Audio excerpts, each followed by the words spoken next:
Welcome to today's recording. We will be discussing the positive impact that melatonin has on a specific cytokine. For those of you who are unfamiliar as to what cytokine are messengers that allow the immune system to know whether to induce or reduce inflammation. Our specific cytokine, or the specific cytokine in today's conversation, is that of interleukin-1 beta. And before we get into the role that melatonin has in inhibiting this particular cytokine, it is important to note that the influential factors that cause this cytokine to be released are wide-reaching, including, but not only limited to, environmental toxins, biotoxins, and psychological stress.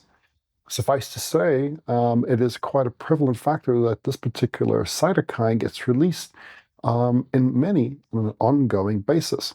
So why is this important? Well, when it comes to this particular cytokine, there are multiple studies that have shown a correlation between its increase and certain neurodivergent states, such as ADHD, as well as depression.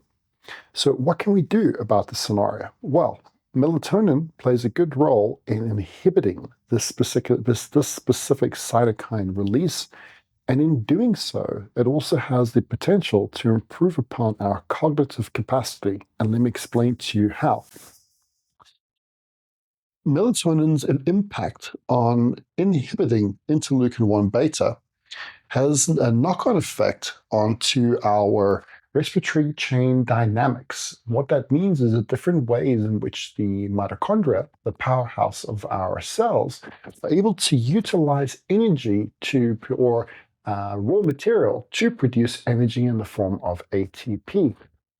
Now, there are three major pathways that support the output in the production of ATP, including glycolysis, the tricarbolic acid cycle, and the electron transport chain. The last of them provides the majority of our ATP, up to 90% of it. So it is important that we support the electron transport chain by improving upon the mitochondria's capacity to do so. Now, one way in which we can ensure that this happens is by supporting an enzyme called pyruvate dehydrogenase complex, which is over here.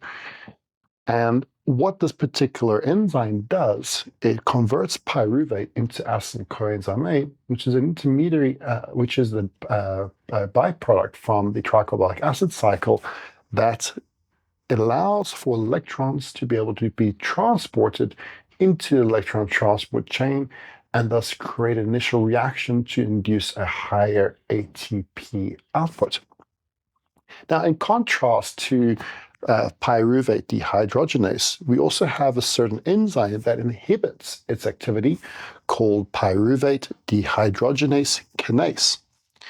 And in essence, what pyruvate dehydrogenase kinase does, it inhibits this process by which pyruvate gets converted into acyl coenzyme A. The consequence to this is that the mitochondria shift into a glycolytic dominant state, which is one of the first aforementioned pathways. In contrast to the electron transport chain, it only affords the production of about 5% of the potential ATP, thereby inducing an increase of lactic acidosis, as well as a decrease of energy efficiency at a higher energy cost to our bodies.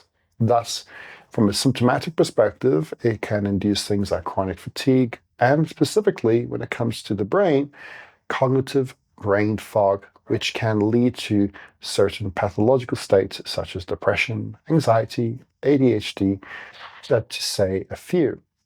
So what melatonin does in this whole scenario, wonderfully, is that it actually inhibits the expression of interleukin-1 beta to the point of which it causes an inhibitory outcome to the expression of pyruvate dehydrogenase kinase, and in doing so propitiates the activity of pyruvate dehydrogenase complex, thus affording the opportunity of the mitochondria to become more proficient in their ability to be able to produce a high energy yield at a lower energy cost, increasing our vitality and overall health.